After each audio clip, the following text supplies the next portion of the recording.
Lui, 59 anni, insospettabile imprenditore veneziano con moglie e figli, è ricoverato in serie condizioni all'ospedale di Padova e rischia danni cerebrali permanenti. Il suo amante, un 35enne salernitano, è stato arrestato con l'accusa di lesioni volontarie.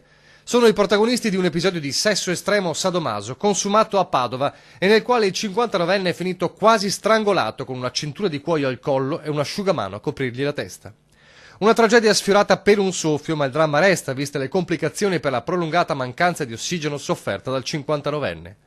I due sarebbero stati partner occasionali conosciutisi in chat e l'episodio, stando alla ricostruzione degli investigatori, sarebbe avvenuto durante un incontro nel quale era stata consumata molta droga. La procura indaga per capire la dinamica del fatto e verificare quanto l'imprenditore fosse consenziente nel gioco erotico, anche se il fatto che l'amante abbia cercato di praticare una tracheotomia rudimentale con una forbice per salvarlo indicherebbe la natura incidentale dell'evento.